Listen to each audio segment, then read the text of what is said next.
Baik, kita mulai. Sekarang kita hubungkan mimpi ini dengan aspek yang berhubungan dengan minggu lalu ya, mengenali diri dan membentuk diri. Ini mengenali dan membentuk diri ini dua hal yang saling berangkai. Kalau hanya mengenali saja ya sifatnya mungkin pasif. Sementara manusia itu makhluk yang dinamis. Dia bisa berubah, bisa berkembang.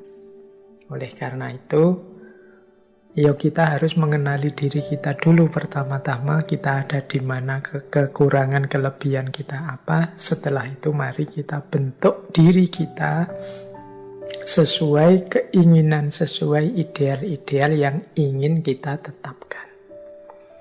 Berarti apa? Memahami seseorang itu tidak hanya dari bagaimana dia sekarang, tapi juga bisa dari apa yang dia inginkan, apa yang dia harapkan, apa yang dia mimpikan.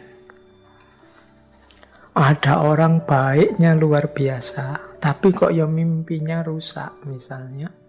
Dia mimpi ingin unggul dan menguasai seluruh kekayaan misalnya.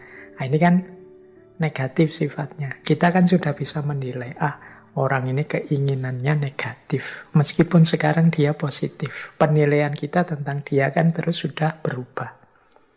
Jadi mimpi pun atau harapan pun itu sesuatu yang bisa kita pakai untuk mendefinisikan seseorang. Ada orang jahat misalnya, perampok, maling, atau apalah kejahatan apa, koruptor. Dua orang misalnya, yang satu merasa sudahlah, saya ini sudah rusak, sudah jahat, ya sudah selesai, biar saja saya jahat. Yang satu bilang, saya tahu saya jahat, tapi saya ingin berubah jadi lebih baik. Saya ingin jadi orang yang lebih manfaat. Saya ingin orang yang menundukkan diriku jadi tidak jahat lagi. Loh, yang satu punya harapan, punya keinginan, yang satu tidak. Tentu saja definisi kita kan berbeda tentang dua orang ini, meskipun sama-sama telah melakukan kejahatan. Jadi di titik ini bisa kita simpulkan, mimpi juga bisa kita pakai jadi ukuran untuk menilai, untuk memahami diri.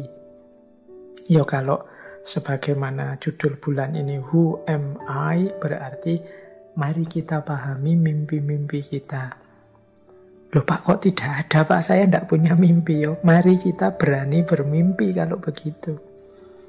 Wong manusia itu dinamis ya. Mari kita pastikan dinamika hidup kita itu ke arah yang lebih baik.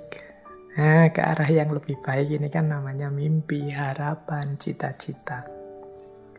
Jadi mimpi malam hari ini kita definisikan sebagai harapan dan cita-cita. Mimpi adalah bentuk dari harapan dalam diri kita tentang masa depan.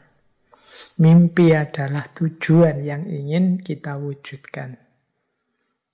Mimpi adalah dorongan dalam diri kita, motivasi dalam diri kita untuk berusaha, untuk mencapai sesuatu, meskipun banyak kesulitan. Jadi disinilah pentingnya mimpi. Kalau tidak ada mimpi, tidak ada harapan, tidak ada cita-cita, tidak ada keinginan, dunia ini pasti tidak berkembang. Dunia ini jadi sedahsyat ini hari ini itu pasti lahir dari mimpi demi mimpi yang terwujud. Baik, jadi disinilah pentingnya mimpi. Dengan mimpi kita jadi paham orientasi hidup kita. Dengan mimpi kita jadi tahu orang seperti apa kita. Ketika kita punya mimpi-mimpi terus kita baca, oh ternyata keinginanku itu ini. Oh ternyata aku ini lebih mengutamakan karir pekerjaan dibandingkan pasangan. Oh ternyata aku ini lebih mengutamakan kekayaan daripada jabatan misalnya. Oh, aku ini orang yang agama nomor 1, kalau jabatan nomor 2. Ini kan bisa kita deteksi dari mimpi-mimpi dan harapan kita. Sayangnya, ini sayangnya ya, banyak di antara kita yang tidak sadar dengan mimpinya atau tidak mau bermimpi. Seperti saya bilang, banyak orang yang pokoknya mengalir saja lah Pak, dijalani, pokoknya situasi yang terjadi apa diikuti saja, nanti kalau ada peluang ya diambil. Kan banyak yang punya prinsip seperti ini. Padahal kalau kita punya cita-cita, kalau kita punya mimpi, ini kan alamat kita akan serius berjuang, berusaha mewujudkan mimpi itu. Kita tidak akan mau mengalir saja. Kita ingin hidup ini versi yang kita inginkan. Jadi penting bagi kita untuk sadar apa keinginan kita, kemudian mau berjuang mewujudkannya. Itulah namanya mimpi. Ya mungkin memang kadang-kadang karena dorongan situasi tertentu, kita ini tidak berani bermimpi. Sebenarnya kalau kuliah jurusan saya ini Pak, bisa sih Pak, di antara profesi yang ditawarkan untuk jadi dosen misalnya, untuk jadi diplomat, duta besar misalnya, itu kalau di rumusan kurikulumnya begitu Pak. Tapi kok saya tidak berani Pak matok jadi duta besar, matok jadi dosen misalnya. Wong saya itu orangnya begini. Itu kan menunjukkan kita tidak berani, bermimpi saja tidak berani. Mungkin karena situasi hari ini yang membuat kita pesimis. Tapi apapun situasinya, harusnya tetaplah kita berani matok mimpi. Atau kalau tidak mau pakai istilah mimpi, cita-cita wis. Kita kan sering didorong, didesak, yuk punya cita-cita. Kalau orang itu tidak punya cita-cita, tidak punya keinginan, dia tidak tahu mengarahkan layar kemudinya kemana. Dia tidak tahu orientasinya hidup itu dijalankan kemana. Ya ibarat mobil, kalau teman-teman tidak punya tujuan ini kan cita-cita tadi, harapan tadi, mimpi tadi. Kita kan terus tidak jadi jalan. Kalau jalannya asal saja, ya kita tiwas kehabisan bensin, tapi tidak meraih apa-apa. Tidak sukses apa-apa, tidak keberhasil apa-apa, meskipun mungkin merasakan sesuatu atau menikmati sesuatu. Jadi, ini pentingnya mimpi. Nah, di slide ini saya ranking. Jadi itu kalau pakai bahasa Inggris, mimpi itu yang kalau dalam bahasa Inggris istilahnya dream. Itu berbeda dengan wish, berbeda dengan hope, berbeda dengan expect. Ini level ya.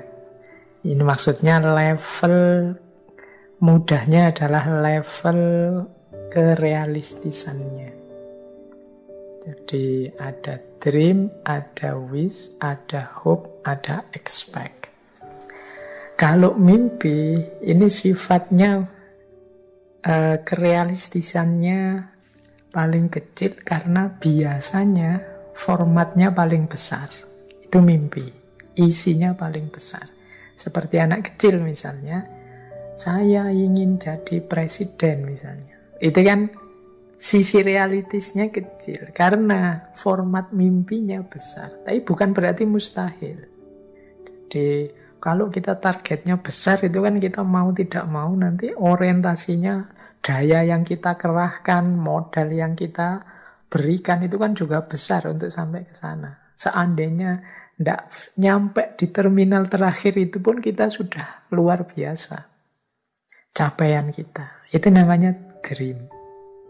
Nah, lebih besar aspek realistisnya, ya berarti mungkin lebih simple isinya, itu namanya wish. Wish ini daya realistisnya mungkin lebih konkret daripada dream. lebih besar lagi daya realistisnya itu hope. Dan lebih besar lagi itu expect.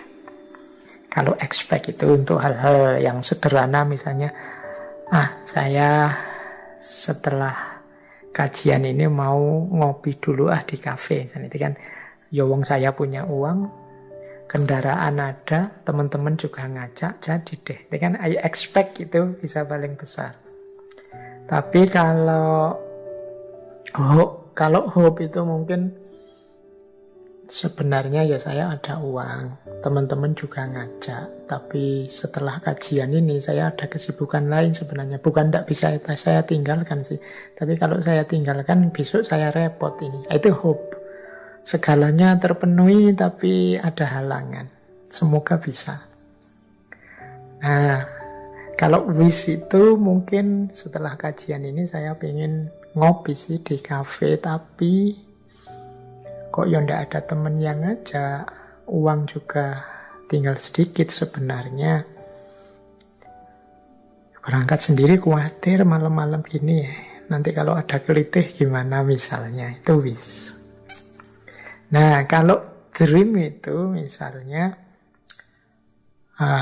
kapan-kapan ya saya ingin ikut ngaji filsafat offline di sana bareng teman-teman. Setelah kajian saya ngopi asik misalnya, rasanya. Sementara teman-teman yang punya niat seperti ini itu sedang tidak di Jogja atau mungkin malah di luar Jawa atau mungkin dari luar Indonesia yang ikuti kajian filsafat. Itu kan agak jauh orientasinya untuk bisa ngopi setelah ngaji filsafat misalnya. Nah, ini mungkin bisa levelnya dream. Jadi makanya tadi lebih kita definisikan dream itu ke arah cita-cita, harapan yang besar, harapan yang jauh, target jangka panjang. Yang kalau dibaca sekilas itu rasanya apa mungkin ya. Tapi kalau saya berjuang mungkin sajalah, itu masih dream mungkin. Kalau jalurmu benar nak, bisa kamu nanti jadi presiden misalnya. Itu levelnya masih dream. Dream itu bukan sesuatu yang mustahil, cuma memang butuh perjuangan panjang dan berat. Kita juga begitu, membentuk diri kita juga kan butuh perjuangan panjang dan perjuangan yang tidak ringan. Baik, ini untuk memahamkan saja skalanya. Jadi mudahnya begini loh. Kita merancang tujuan dalam hidup kita, merancang target-target, cita-cita, itu ada kalanya jangka pendek yang segera bisa kita wujudkan, ada kalanya jangka menengah, ada kalanya jangka panjang.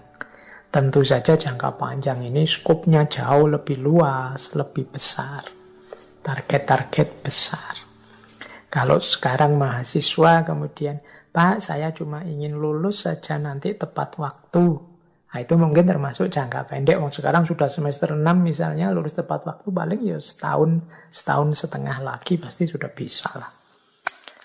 Pak, saya ingin dapat istri yang solehah, saya ingin dapat istri yang bisa diajak kerja keras bareng-bareng misalnya. Ini mungkin semacam jangka menengah. Karena segera tidak bisa, tapi butuh proses panjang. Tapi juga tidak terlalu jauh. Sekarang teman-teman mungkin sudah lulus kuliah, sudah sedang cari-cari kerja. Ya mungkin 2, 3, 4 tahun lagi terpenuhi lah. Nah, misalnya terus, Pak, saya itu ingin punya kerjaan mapan di perusahaan level internasional yang kemudian di situ saya bisa mengabdikan keilmuan saya dan nanti bisa berbuat sesuatu untuk negara saya, Indonesia misalnya. Itu kan mimpi besar. Yang semacam ini bisa kita sebut dream. Jadi ini skala-skala keinginan kita. Yang penting juga kita rumuskan, kita tetapkan. Dalam rangka apa? Membentuk diri kita. Kita itu kan terbentuk sesuai apa yang kita rancang dan apa yang kita wujudkan dari rancangan itu tentang diri kita.